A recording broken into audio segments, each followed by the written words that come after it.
Bene, signor Cao, lei dica al giudice, alla corte, alla giuria, se tra lei e Mitraglia ci sono delle pendenze. Beh, ognuno ha le sue dipendenze. No, come sarebbe? Lei deve dire se tra di voi c'è qualche pendenza. C'è qualche pendente penale? Non so cosa rita da essere, però... Vabbè, insomma, c'è qualche dissapore, c'è stato qualche litigio. Dico, tra vicini di casa è normale, magari Ma che le mogli... besticciare con lui, oh? Aspetta, besticciare. Come vedete, come vedete. Abitiamo fianco a fianco di casa. Armonia, armonia. Lui, cioè, mi prendeva le pesche del mio albero che gli andava nel suo cortile. Quisquili.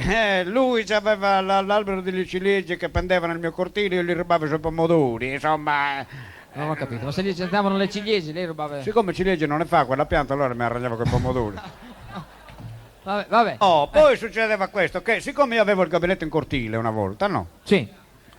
Cosa succedeva? Che lui un giorno ha preso il muro, questo muro che Sì. ci divideva, e si è chiuso il mio gabinetto nel suo cortile. No, ma quando... Quindi io vado a cercare il gabinetto, dove la faccio? Ho detto. Non ho capito. Non c'è più il gabinetto. Vabbè, Cerca. Ha capito. Ho capito che cercando, era il gabinetto se l'era chiuso nel suo cortile. Orbene, e come fece? Orite. Orbene, e come fece? Cosa fece io? Sì. Prendo il muro e lo sposto. Bravo! Quando il muro non si faceva in tempo perché avevo voglia di farla, mi arrangiavo con una busta di nylon e cercavo di lanciargli la busta in cortile. Quando la busta era resistente ce la facevo, quando no me l'attaccavo alla facciata della mia casa del cortile. Vabbè.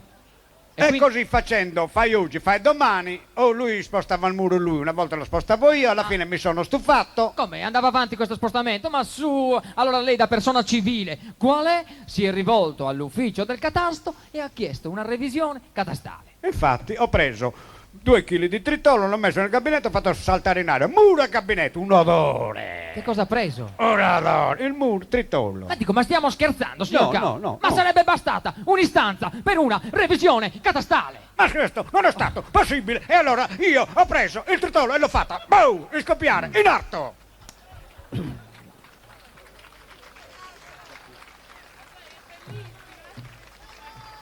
Ma te aspetta che resto, C'è qualcosa che non quadra qui. già quadrato, Scusate però. un attimo, di che istanza state parlando? Di un'istanza di bagno. Ma qui avete fatto delle affermazioni di esplosivi. Avvocato, Certo, procuratore. di bombette. Signori, come sospettavo, quindi evidente che esisteva dell'attrito tra il signor Mitraglia e il signor Cao. Inoltre, alla luce delle dichiarazioni testé sentite, chiedo che egli venga tratto in arresto per detenzione e uso di sostanze esplosive. Ma guardi che non ha capito niente, era una cosa fra me e lui. Non cerchi scuse, alla fine tutti i nodi vengono al pettine. Va. Oibò! Di fronte a questa sconcertante testimonianza, chiedo al giudice l'arresto immediato del testimone per detenzione e uso di esplosivi, nonché tentato omicidio. Ma guardi che era una cosa fra me e lui. Non l'aveva mai saputo nessuno, ve l'ho detto per favore.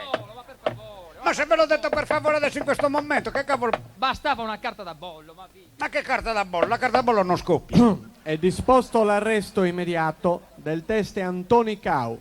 Signor Cao, ancora un momento per le nostre telecamere. Lei ci aveva assicurato di essere un uomo mite, un uomo tranquillo. Mitte, dinamitte. Ma signor Cao, ma mi chiedo io, perché non si è rivolto alla giustizia? E cosa si crede che se mi rivolgo alla giustizia gli dico guardate che mi serve 2 kg di tritolo, mica me lo danno Ma quello. certo, signor Cao.